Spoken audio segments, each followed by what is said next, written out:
이번에 엄청난 화제를 몰고 온 작품 나홍진 감독의 신작 호프. 호불호가 강하다는 평가를 보면서 저는 나홍진 감독 특유의 이야기 전달 방식을 떠올렸습니다. 흔히 여러 번 보며 이해해야 하는 다회차 영화는 관객이 두 번째 관람에서 1회차 감상시에 나온 단서들을 연결하며 미처 발견하지 못한 이야기를 찾아내는 몇 번이고 영화를 보게 만드는 힘을 가진 영화들이죠. 하지만 나홍진 감독의 영화들은 이 좋은 다회차 영화가 되지 못했다고 저는 판단하고 있습니다. 이런 다회차 영화에서 중요한 모든 것을 빼먹은 반쪽짜리 영화, 무엇이 중요한지 모르는 건 감독이 아니었을까 싶은 영화. 그렇습니다. 오늘 리뷰할 영화 곡성입니다.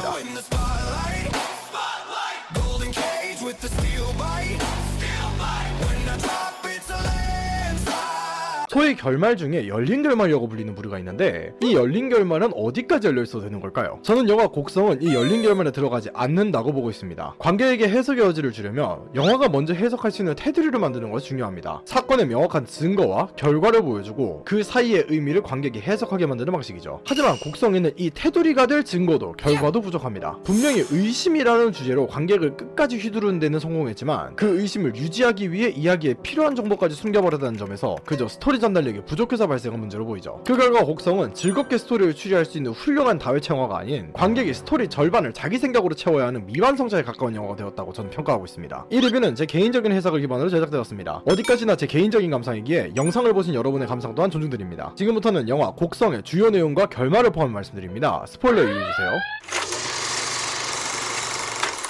영화 곡성은 누가복음 24장 37에서 39절로 시작됩니다. 그렇게 화면에 알 수 없는 말을 하며 낚시를 하는 노인을 비춘 후 살인사건이 발생한 것으로 인해 새벽에 집을 나가는 곡성의 지역경찰 종구를 비춥니다. 종구는 아내와 딸 효진, 장모님과 함께 생활하고 있었으며 이런 종구는 전날 사망했다는 조씨의 사건 현장으로 향합니다. 사건의 범인으로 보이는 흥국은 조씨와 그 아내를 죽이고 넋이 나간 듯 집 앞에서 멍하니 앉아있었고 이 중 조씨의 시신은 다른 곳에서 살해당한 이후 집으로 옮겨진 것으로 보였죠. 종구는 그렇게 자신의 동료 성복과 함께 사건이 일어난 현장으로 향하고 이곳에서 한 재단과 다 시들어버린 금호초를 발견하게 됩니다. 이후 화면은 산에서 고라니를 운반하는 덕기를 비추는데 고라니를 들어올리다가 넘어져 머리를 다친 덕기는 정신을 잃고 말고 그렇게 일어났을 때는 일본에서 곡성으로 넘어와 지내고 있던 일본인이 덕기의 가방을 뒤지며 고라니를 생으로 잡아먹고 있었죠. 이런 덕기는 일본인에게 들키고 마는데 사실 이는 성북이 종구에게 하던 이야기였고 이 이야기는 곡성의 정육점 사장 병규로부터 전해들은 이야기였습니다. 다음날 저녁 곡성에는 연이어 또 다른 문제가 발생하였는데 바로 화재 사고가 발생한 집이 생긴 것이었고 이 집에서 살아남은 피해자 여성은 갑자기 종구를 공격하기 시작하죠. 주변 인원들이 도와준 덕분에 종구는 겨우 벗어나지만 이때 종구는 이런 자신과 여성을 이상한 눈으로 바라보던 일본인을 발견합니다. 그렇게 다음날 이 여성은 나무에 걸려 사망한 상태로 발견되는데 이때 밝혀진 불에 탄 집에 남은 시신들의 사이는 소사가 아니라 누군가에게 칼과 같은 것으로 찔린 자상으로 인한 사망이었다는 것이 밝혀집니다. 이후 종구는 이와 관련된 소문의 근원지인 병규를 찾아가 이야기를 듣는데 병규는 이 피해자 여성이 과거 일본인에게 성폭행을 당했고 이 성폭행 이후 여성이 온몸에 두드러기가 난 채로 이상한 말을 하며 마을을 알몸으로 돌아다녔다는 이야기를 전하죠. 이에 종구는 성복과 함께 수상한 일본인에 대해 조사를 이어가려 하는데 이때 하얀 소복을 입은 여자가 나타나 불탄 집에 대한 이야기를 해주기 시작합니다. 모든 사건을 목격했다는 이 무명의 여자의 증언에 따르면 불탄 집에 피해자 여성이 죽을 위기에 있었을 때 가족들이 억지로 굿을 진행하였고 그렇게 피해자 여성은 모든 가족들을 살해하였다고 합니다. 또한 마을을 찾아온 일본인은 귀신으로 이 불탄 집 피해자 여성이 가족들을 죽이게 만든 원인이라고도 증언하죠. 그렇게 목격자를 찾은 종구가 다른 이들을 부른 후 자리로 돌아오자 무명은 사라져 있었고 집 뒤편에서는 일본인이 또다시 무언가를 뜯어먹고 있었죠. 종구를 발견한 일본인이 종구에게 다가가고 종구는 이에게서 필사적으로 도망치며 이런 일본인이 종구를 덮치는 순간 종구는 악몽에서 깨어납니다. 종구는 사라진 목격자인 무명을 대신하여 덕기를 찾아가고 덕기는 자신이 목격한 일본인의 기이한 행동은 진짜였다고 주장하며 이들은 이를 입증하기 위해 당시 덕기가 넘어진 산의 특정 위치로 향합니다. 이곳에는 덕기가 말한 대로 파먹힌 듯한 고라니의 시체와 가방의 내용물들이 남아있었죠. 이때 마침 내리기 시작한 비에 이들이 도망가던 과정에서 덕기는 벼락을 맞고 병원으로 옮겨집니다. 그렇게 병원으로 온 종구와 성복은 치료를 받기 위해 병원에 있던 흥국이 엄청난 발작과 함께 피를 토하며 사망하는 모습을 목격하죠. 장모는 이상한 행동을 보이는 효진을 보고 이가 영적인 무언가의 영향이라고 생각해 무당을 불렀으나 종구는 성복의 조카이자 일본어가 가능한 부재 이삼과 함께 소문의 근원으로 지목된 산속에 있던 일본인의 집으로 향하죠. 이곳에서 종구는 여러가지 사진과 함께 어떤 재단을, 성복은 마을 사람들의 사진과 물건들을 발견하고 일어나는데 이후 성복은 그 일본인은 연쇄적으로 일어나는 살인사건의 흑막이라고 주장하며 이 살아있는 사람들의 물건 중 효진의 실루아를 발견했었죠. 이에 종구는 효진에게 가서 일본인을 만난 적이 있는지 물어보는데 효진은 이전과는 전혀 다른 태도로 욕설과 분노에 잡아먹힌 채 종구를 쫓아내죠. 다음날 종구는 일본인과 결판을 지으려고 향한 일본인의 집에서 증거가 될 만한 물건들과 사진들을 모두 태웠다는 일본인의 말을 듣고 이성을 잃은 채 일본인의 강아지를 죽이고 재산을 부수며 일본인에게 마을을 나갈 것을 경고합니다. 이때 효진은 전 피해자들처럼 온몸에 두드러기가 나기 시작하더니 다음날에는 자신을 돌봐주는 옆집 할머니를 가위로 찌르는 이상 증상을 계속해서 보이죠. 이때 종구의 장모가 부른 무당 일광이 종구의 집에 도착해 효진은 현재 귀신에게 씌인 상태이며 이 귀신이 일본인으로 붓을 통해 일본인을 처리해야 효진이 정상으로 돌아올 수 있다고 말합니다. 이에 종구는 효진을 포함한 앞으로의 피해를 막기 위해 굿을 시작하게 되는데 이와 동시에 일본인도 어떠한 의식을 진행하고 있었고 일본인은 어떤 이에게 영적인 공격을 당한 것인지 피를 흘리며 쓰러집니다. 그러나 굿을 하는 과정에서 너무 고통스러워하는 효진을 본 종구는 굿을 중단시키고 다음날 문제의 원인으로 보이는 일본인을 직접 죽이기로 결정하죠. 하지만 다음날 일본인은 이미 집을 떠난 상태였고 그곳에는 일본인을 대신해서 이전 살인사건의 피해자가 좀비와 같이 죽지 않는 모습으로 이들을 덮치기 시작합니다. 이런 좀비를 쓰러뜨리고 몰래 이들을 지켜보는 일본인을 추적하는 종구 일행이었으나 결국 이들은 일본인을 놓치고 마는데 이 일본인은 이전 종구와 대화를 나눈 목격자 여성을 보고 이에게서 도망치기 시작합니다. 도망치는 과정에서 마을로 돌아가는 트럭에 치인 일본인은 사망한 듯 보였고 이후 병원으로 돌아온 종구는 정상으로 돌아온 효진을 몸에 안도하게 됩니다. 그러나 그날 저녁 성복의 집에서 발생한 사건을 목격한 이삼은 일본인을 찾아 나서죠. 이때 마을로 돌아온 일광은 무명으로부터 마을에서 나가란 경고와 함께 생명의 위협을 느끼고 이에게서 도망치는데 이 과정에서 종구에게 전화를 통해 자신이 큰 잘못을 했다고 전하며 사건의 원인인 귀신은 일본인이 아닌 하얀 소복을 입은 여성 무명이며 일본인은 마을 사람들을 이 여자 귀신에게서 구하던 무당이었다고 전하죠. 이에 집으로 뛰어 돌아간 종구는 효진이 없어진 것을 목격하고 효진을 찾으러 나서는데 효진은 다시 두드러기가 생긴 채 집으로 돌아와 미친 듯이 음식을 먹기 시작합니다. 이를 모른 채 효진을 찾는 과정에서 무명을 만난 종구는 이 여성으로부터 일광과 일본인이 한패로 효진을 포함한 현재 곡성에서 발생하는 문제의 원인이라는 말을 전함과 동시에 닭이 3번 울기 전에 집으로 가면 모든 가족이 죽을 것이라는 경고를 듣게 됩니다. 그러나 여성이 바닥에 떨어진 효진의 머리핀을 포함해 피해자들의 물건을 가지고 있는 것을 본 종구는 일광의 말대로 여성을 무시한 채 집으로 향합니다. 이때 이삼은 일본인을 죽이기 위해 일본인이 숨어있는 동굴에 와 있었고 일본인은 이삼에게 마사니 와다시다 라는 말과 함께 악마라는 정체를 밝히죠. 그렇게 닭이 3번 울기 전에 집으로 들어간 종구가 본 것은 피만 먹이는 주방과 죽어있는 장모와 아내 그리고 이 모두를 죽인 효진이었습니다. 다음날 동이 트는 때 이런 종구의 집을 찾은 일광은 사망한 가족들의 사진과 함께 일본인이 태웠다고 주장한 사진을 가지고 떠난과 동시에 피투성이가 되어가던 종구의 주마등을 끝으로 영화 곡성은 마무리됩니다.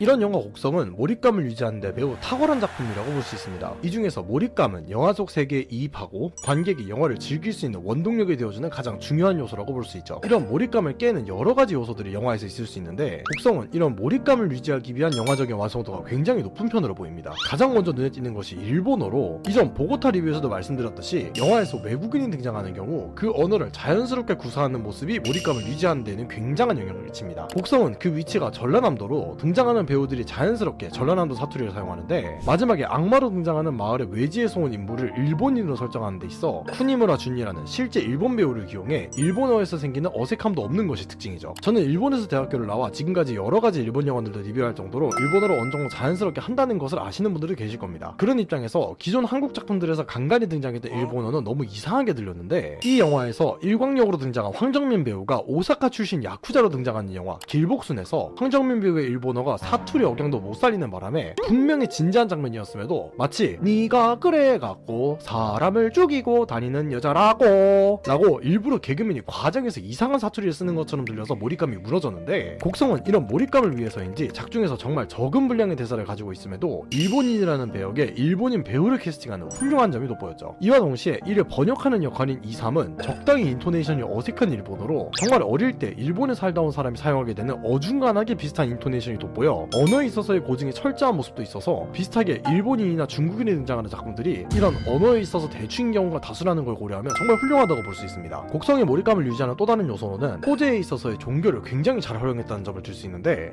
굿과 무속신앙, 천주교와 악마 같은 서로 맞물리지 않을 것 같은 소재를 문제 해결을 위한 수단이 아닌 갈등을 키우는 소재로 자연스럽게 표현하였죠. 보통 무당이나 굿이라고 하면 이야기에서 등장하는 시골에서 뿐만이 아니라 점이나 사주를 보러 가는 사람들도 많은 만큼 굉장히 메이저한 소재입니다. 그런 그런데 이런 무당과 같은 토속 신앙은 보통 타 종교와 부딪히며 모순을 만드는 경우가 많고, 실제로 우리나라의 무당의 경우에도 각 무당마다 하는 말이 다르거나 섬기는 신이 다른 경우도 존재하고, 요즘은 여성분들이 자주 찾는 불안감 해소를 위한 비전문적인 카운셀러이자 사기꾼에 가까운 모습들로 많이 인식되고 있죠. 영화 중반까지는 곡성에서도 일광으로 대표되는 도사가 이 사건의 해결사처럼 등장합니다. 그러나 동일한 종교라는 입장에서 이런 무속신앙에 대적하는 천주교로 인해 일광이라는 도사와 이런 일광이 진행하는 굿은 해결 방법이 아닌 수상한 무언가가 되어가죠. 종구의 장모가 부르는 용암무당 일광과 대적하는 천주교의 부제 2,3은 계속해서 종구의 생각대로 일본인을 의심하고 종구가 일본인과 대적할 수 있도록 도와주는 조력자로 등장하며, 성당의 신부는 도사를 믿지 않고 일본인이 수상하다는 정황을 남기는 역할을 담당함으로써 이후 메인으로 다뤄질 누구를 믿어야 하는지에 대한 갈등에 있어서 소문이나 무속신앙 자체가 신용이 불가능하다는 천주교, 종구가 들은 마을의 소문을 기반으로 봤을 때 수상한 일본인, 일광과 일본인이 한패라고 주장하는 하얀 소복의 여자 무명, 천주교인임에도 일본인을 악마로 보는 2,3과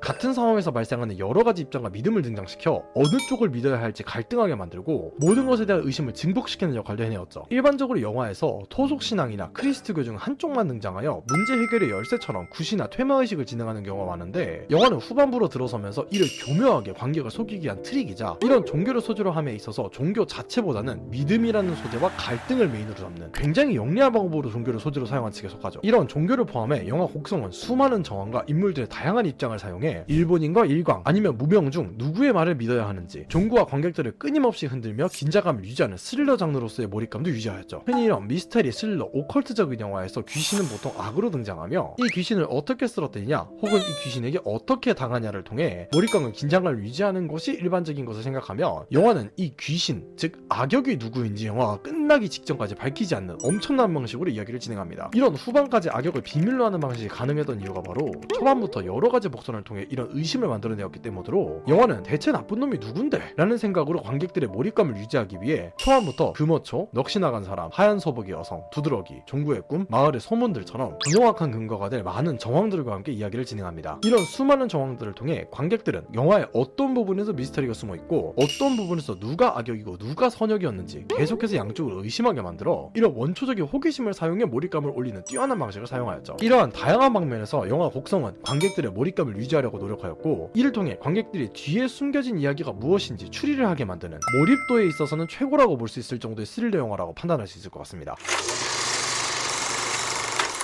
그러나 이런 곡성은 이런 몰입감에 너무 집중을 한 것인지 그 서사를 미완성된 상태로 내놓는 말도 안 되는 단점들을 갖춘 영화이기도 합니다. 이 중 가장 눈에 띄는 단점이 바로 사건의 결과만 보여주고 그 원인과 과정을 관객이 추측에 맡긴다는 것이죠. 여기서 확실하게 해야 할 부분은 곡성의 증거와 복선은 정말 차고 넘친다는 것입니다. 피해자들의 사진과 물건, 효진의 신뢰와 반복해서 발생하는 두드러기와 살인사건들, 사건 현장에 놓인 금어초, 일본인과 일광이 진행하는 국가의식처럼 영화에는 관객이 무언가를 의심할 만한 정황 증거라면 차고 넘칠 정도로 존재하죠. 문제는 이 단서들이 정확히 무엇을 증명하는지, 그리고 각각의 단서가 어떻게 하나의 사건으로 이어지는지를 판정할 수 있는 명확한 서사나 규칙이 부족하다는 것입니다. 마치 잘못 만든 바다거북스프 문제를 보는 것처럼 사건의 결과도 있고 문제를 풀기 위한 단서도 존재하지만 그 단서만으로는 정답이 수십, 수백, 수천 개가 나오는 상황처럼 곡성은 이런 이야기의 정답이 각 관객에 따라 전부 달라질 정도로 해석의 범위가 너무 넓죠. 여기서 이런 추리를 하는 것이 곡성의 재미인데 영화 또 모르는 네 이거 크크크, 그리고 영화의 테마가 의심인데 그 과정까지 다 보여주면 어떡함? 이라고 하실 수 있습니다만, 물론 영화의 테마가 의심이고 이런 과정을 추리하는 재미가 있다는 것은 저도 이해합니다. 하지만 관객에게 스토리에 대한 추리를 요구하려면 그 추측이 어디까지 맞았는지를 검증할 수 있는 기준 정도는 제공해야죠. 곡성의 가장 메이저한 해석으로는 일본인은 악마이고 일광은 이와 연결되어 있으며 하얀 소복을 입은 여자 무명은 이들과 대립하면서 곡성의 주민들을 지키려고 했으나 실패했다는 과정입니다. 하지만 이것은 사건의 구체적인 내막이라기보다는 영화의 결말이 암시하는 최소한의 결과값에 불과하죠. 일본인은 어떤 기준으로 피해자를 선택했는가? 사진과 피해자들의 물건은 저주의 도구인가? 아니면 범행을 기록한 기록물에 불과한가? 피해자는 일본인과 접촉한 순간 저주에 걸리는 것인가? 일광은 일본인과 어떻게 연결되어 있고 그 과정은 어떤가? 무명은 정확히 어떤 방법으로 사람들을 보호하는가? 그리고 금어초는 무엇 때문에 걸어둔 것인가?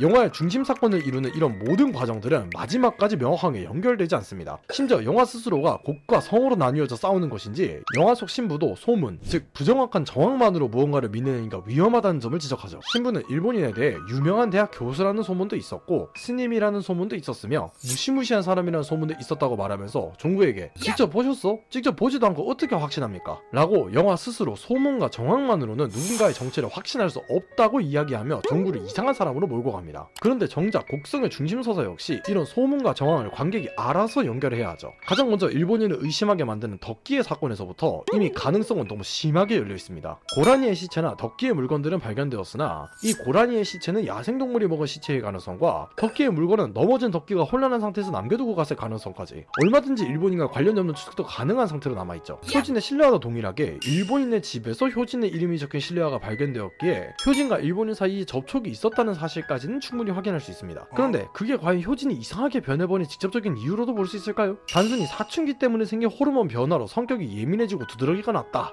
라는 추측도 가능할 정도로 이런 사건 사이의 과정이 비어있죠. 이처럼 영화가 제시하는 증거는 대부분 이 인물이 사건과 관련이 있다는 사실에서 멈출 뿐 이 인물이 정확히 무엇을 어떻게 했다는 그 과정이나 자세한 내막까지 확정지을 수 있을 정도로 직접적인 증거는 등장하지 않습니다. 심지어 이런 말도 안 되는 추측이 틀릴 수 있다는 명백한 증거가 없는 것에 더해 악마가 사람을 현혹할 수 있다는 설정에서 꿈도 현실일 수 있으며 증거도 가짜일 수 있고 눈앞에서 본 것조차 조작됐을 수 있다는 이야기를 통해서 그 무엇도 믿을 수 없는 그냥 이야기 자체가 성립이 될 수 없는 환경을 조성하였죠. 저는 이런 점에서 곡성이 코난의 오리지널 에피소드 같은 느낌이 들었는데 코난의 오리지널 에피소드들은 원작처럼 범행 원리를 시험해보고 짜는 것이 아니기에 범행 동기와 살인사건이라는 뚜렷한 사건의 기와 결은 존재하지만 이 사건이 일어나는 과정, 즉 트릭이 너무 엉성하거나 범행 동기에서 범행까지 이어지는 정서적인 과정이 납득이 안 되는 경우가 많아 차라리 검은조식 에피소드만 내라고 욕을 심하게 먹고 있죠. 곡성 역시 저는 이런 코난 오리지널 에피소드와 동일하게 영화에서 등장하는 수많은 단서들이 모든 인물들의 수상한 정황은 미친듯이 만들지만 그 단서들이 무엇을 증명하는지 판정할 정확한 근거나 명확한 규칙이 부족하기 때문에 관객들은 스펀지처럼 구멍이 숭숭 뚫린 이야기에 각자 생각하는 내용을 쑤셔박아야 합니다. 그 결과 분명히 모두 같은 영화를 봤음에도 누가 누구를 공격했고 어떤 의식이 누구를 대상으로 했으며 무명이 무엇을 했는지에 대한 사실관계까지 관객마다 전혀 다른 이야기로 영화가 귀결되죠. 영화의 의미를 서로 다르게 해석하는 것과 영화에서 무슨 사건이 벌어졌는지조차 서로 다르게 이해하는 것은 완전히 다른 문제로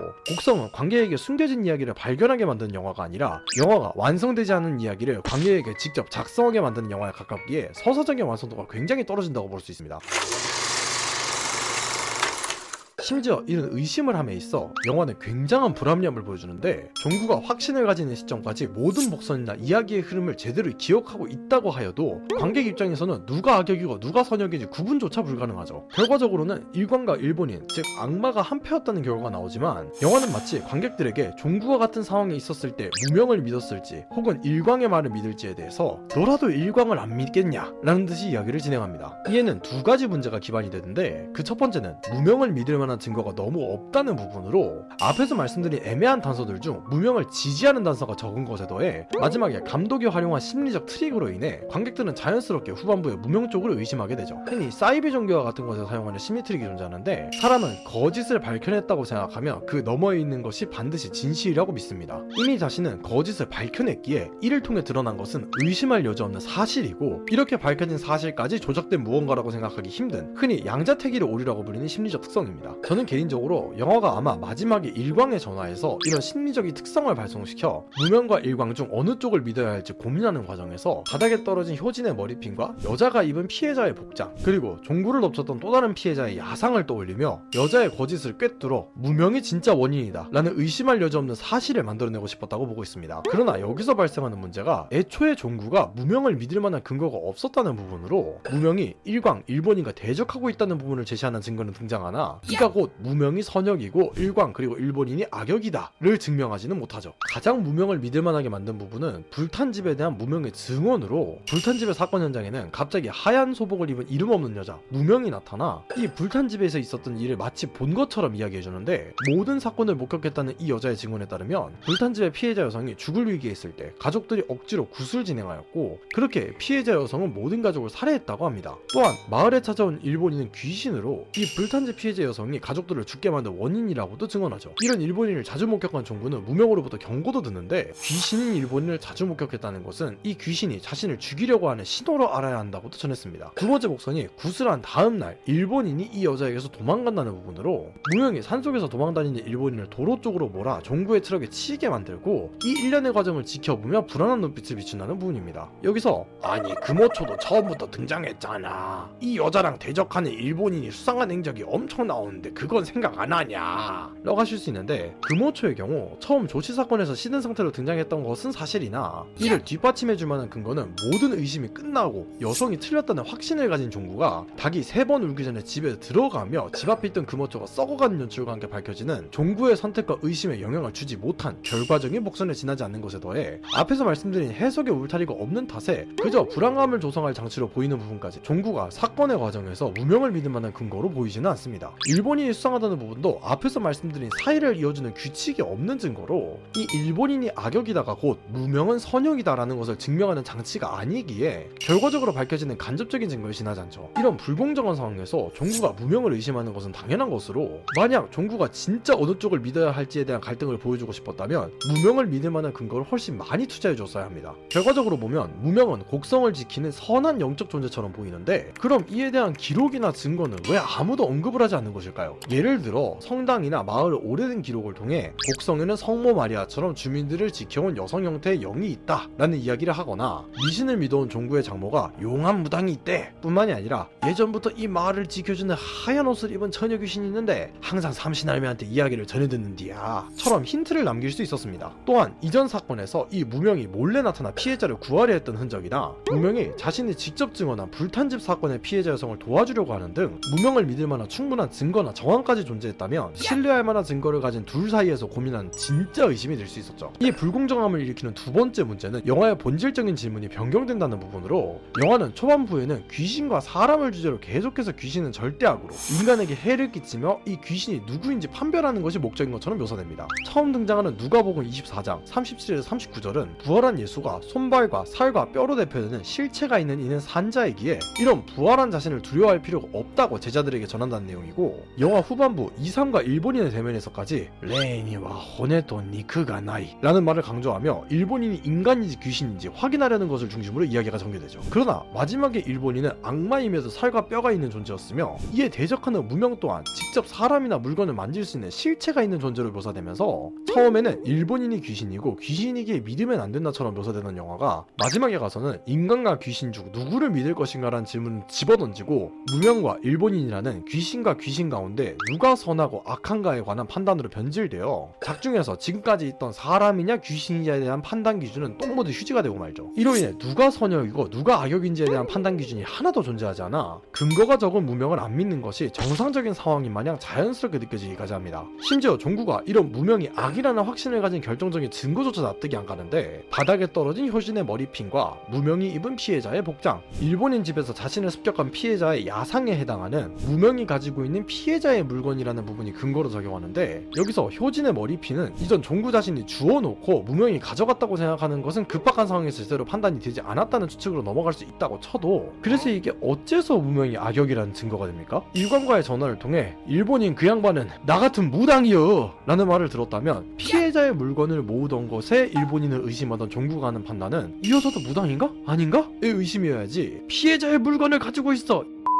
이가 범인이네 라는 확신이 되면 안 되죠. 이처럼 영화 곡성은 마지막에 관객들에게 묻는 질문에 있어서 선한 역할인 무명을 믿을 만한 근거도 부족하고, 정작 마지막에 물어보는 선악의 가치 판단을 정할 기준은 하나도 없는, 서사에 있어서 불친절함이 아닌 불합리함으로 무장한 영화로 보입니다.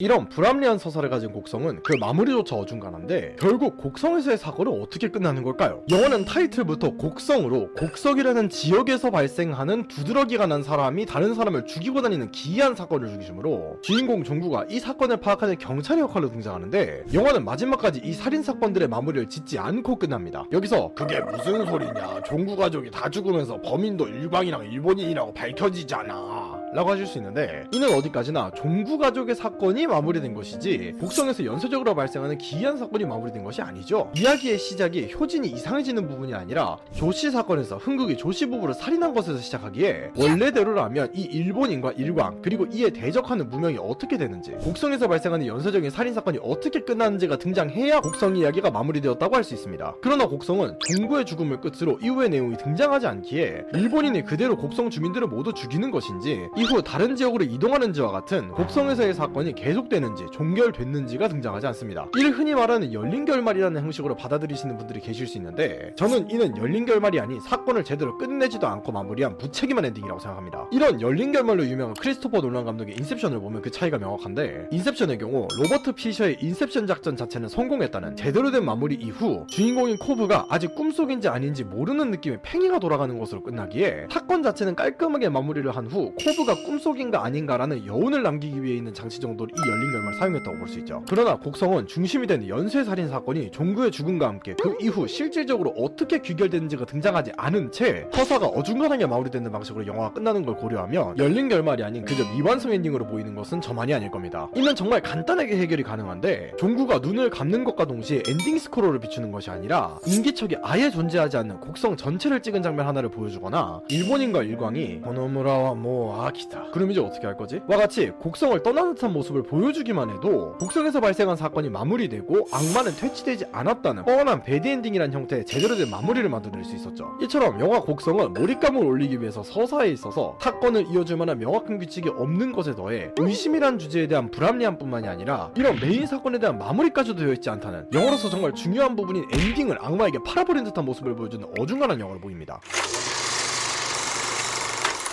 정리하자면 영화 곡성은 영화라는 매체에 있어서 그 장점과 단점이 뚜렷한 작품이었습니다. 몰입감을 올리기 위해 현장감 있는 언어, 신선하게 활용된 종교라는 소재, 최후반부까지 관객들에게 답을 알려주지 않는 영화 특유의 긴장감까지 관객을 현혹시키는 데에는 정말 탁월한 모습을 보였으나, 이 현혹을 하겠다는 마인드에 영화 자체가 현혹된 것인지 서사에 있어서 말도 안 되는 부분들이 다수 발견되었죠. 모든 단서란 단서는 이걸 이어줄 명확한 근거가 없어 울타리 없는 추측을 가능하게 하고, 그렇게 관객에게 던지는 질문은 초중반에 일본인이 귀신이냐 사람이냐에서 던진 단서들 의미가 없어지는 귀신이 선하냐 악하냐로 변질되고 말았으며, 이런 질문에 불합리하게 악역으로 무명이 몰릴 수밖에 없는 구조를 하고 있었음이 눈에 띕니다. 이에 더해 열린 결말로 불리기에는 곡성에서의 사건이 마무리되지 못한 채 종구 가족의 사건만이 마무리되었다는 어중간한 엔딩까지, 서사에 있어서는 무엇이 중요한지 하나도 모르는 영화가 아니었나 생각이 들죠. 앞으로는 영화의 서사에 있어서 무엇이 중요한지 알았으면 하는 마음을 담아 제가 아는 영화 곡성에게 주는 평가는 별 5개 만점에 2개입니다. 여러분의 평점과 느낌도 댓글로 들려주시면 감사하겠습니다.